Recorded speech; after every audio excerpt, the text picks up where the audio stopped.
नमस्कार, मिथिला मंच न्यूज में आपका स्वागत है। मैं हूं मनोज और बड़ी बहस मिथिला मंच न्यूज पर हम कुछ मुद्दों की चर्चा करना चाहते हैं जिसे आवश्यक हम समझते हैं। जाप के राष्ट्रीय अध्यक्ष पप्पू यादव इस बात के लिए चर्चा में रहते हैं कि किसी भी जिले में कोई भी घटना घट जाए तो निश्चित पीड़ित परिवार से मिलने के लिए आते हैं, कुछ राशि देते हैं।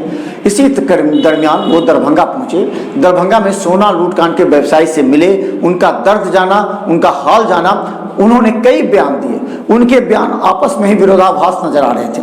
उन्होंने इस बात को लेकर के सीधा प्रशासन को दोषी ठहराया, पुलिस को दोषी ठहराया और पुलिस और प्रशासन की संलिप्तता उन्होंने स्पष्ट कहा। उन्होंने कहा कि बिना पुलिस और प्रशासन की संलिप्तता की वजह से इस तरह की घटना नहीं घट सकती है।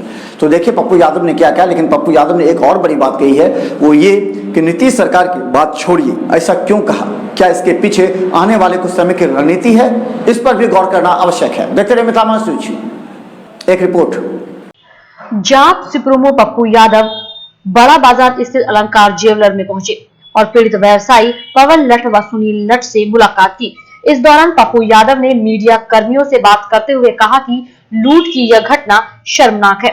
उन्होंने राज्य सरकार से लूट कांड में शामिल अपराधियों को जल्द से जल्द गिरफ्तार करने की मांग की और ऐसा नहीं करने पर दरभंगा सहित पूरे बिहार में उग्र आंदोलन करने की भी चेतावनी दी। अल्टीमेटम दूं और करके क्या फायदा होगा? किसके मन पर असर पड़ता है? मैंने साफ शब्दों में कहा है, एक सप्ताह के अंदर राजेश और अमित को यदि उसके बच्चे को उसका फादर और बहू मां को उसका पति नहीं मिला और दरभंगा की घटना इनकी संपत्ति ना मिली तो पहले तो पटना और दरभंगा बंद करेंगे, फिर बिहार बंद होगा। जन अधिकार पार्टी के राष्ट्रीय अध्यक्ष पप्पू यादव जब भी राज्य के किसी जिले में कोई भी गंभीर मामला बनता है वह पहले पहुंचते हैं और पीड़ित परिवार से मिलकर अपना बयान राज्य सरकार तक पहुंचाते हैं। इसी तरह दरभंगा लूटकांड में अभी तक गिरफ्तार नहीं होने पर दरभंगा पहुंचे पप्पू यादव ने कहा कि सरकार तो कहना अब बेकार है। उन्हें यह भी कहा कि 30 साल में यहां से रोजगार पलायन अपराध इतना अधिक हो गया है कि सरकार से कुछ कहना बेकार है। उन्हें इस कार्य में अधिकारियों और पुलिस एसोसिएशन के नेताओं को भी कटघरे में खड़ा करते हुए आरोपित किया। किसी व्यक्ति के बारे में नहीं कहूंगा, 30 सालों में बिहार की इकोनॉमी, बिहार की गरीबी, बिहार का रोजगार और बिहार का एजुकेशन और हेल्थ दुनिया के सबसे निचले पौधान पे चला गया। लगभग लोग बाहर चले गए पढ़ने के लिए। 85% सीमांत किसान, बटेदार, दहियारी मजदूर बाहर चले गए। मजदूर बाहर चले गए, बच्चे जिंदगी जीने बाहर चले गए। बिहार के पास सिर्फ नेता, अपराधी, माफिया और पदाधिकारी बच गए। अपराध के बारे में कोई कल्पना की जा सकती है? बस मैं सिर्फ इतना कहता हूं कि 30 सालों में सिर्फ भगवान यदि है तो वही बचा सकता है हर परिवार के बच्चों को, बच्ची को, व्यापार को। रोटी गायब हो चुकी, हाथ से पैसे छीन लिए गए। किसका घर कब नेता छीन लेगा और किसकी जमीन पर गिद्ध दृष्टि नेताओं की पड़ जाएगी। 30 सालों के अंदर सिर्फ आप इतने समझ लीजिए कि बिहार वर्ल्ड का सबसे निचले पौधान पर डरा हुआ, सहमा हुआ अभाव वाला बिहार, बिना रोटी और बिना रोजगार के बिहार के बारे में आप हमसे कुछ मत पूछिए।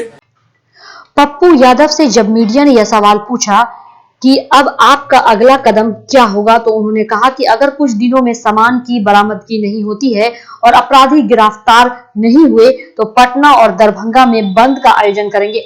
उन्हें यह भी कहा कि सरकार अपराधियों के मनोबल को बनाते हैं। अगर कोई ऐसा कानून हो तो मैं एक जगह तय कर लूंगा, वहां पर सारे अपराधी आ जाएं और मैं उनसे अकेला ही निपट लूंगा।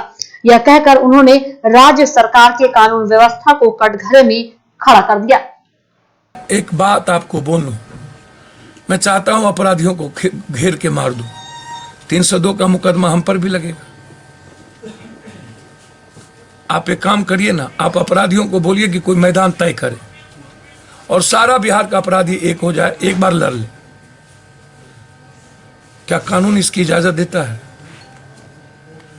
अपराधियों को गोली चला के मारने की इजाजत देता है, लेकिन अपराधियों को मारने की इजाजत कानून नहीं देता। हमारी जमीन, हमारा सुख चैन छीन लेने की आजादी नेताओं को देता है, लेकिन नेताओं को गाली देने की इजाजत कानून नहीं देता। मैं तो चाहता हूं कि एक अपराधी ना हो, लेकिन यदि मैं आज कुछ बोलूंगा तो फिर कहिएगा पप्पू यादव की। आप ही लिखिएगा, आप ही शुरू कीजिएगा पप्पू यादव की बिगड़ेल बोल। और मैं तो कहता हूं कि अपराधियों को राइट नहीं मिलना चाहिए जीने। पप्पू यादव के बयान का सियासी मायने भी लगाया जा रहा है। यह कहा जा रहा है कि पिछले चुनाव में पप्पू यादव को एक भी सीट नहीं मिलने से पप्पू यादव और एनडीए दोनों को कटघरे में खड़ा कर रहे हैं। पप्पू यादव हर जगह मौजूद होते हैं, लेकिन सियासी वजूद उनका इस चुनाव में कम होने से उनके कार्यकर्ताओं और उम्मीदवारों में निराशा के भाव भी झलके हैं और इसका असर आगे दिख सकता है। हालांकि पप्पू यादव अपने आप को इससे और मजबूत दिखाने का प्रयास कर रहे हैं और हर मुद्दे पर केंद्र और राज्य सरकार को घेरने में लगे हैं, लेकिन उनके बयान से स्पष्ट है कि पप्पू यादव की अगली रणनीति पर निगाहें कहीं और हैं। ब्यूरो रिपोर्ट, मिथिला मंच न्यूज, दरभंगा।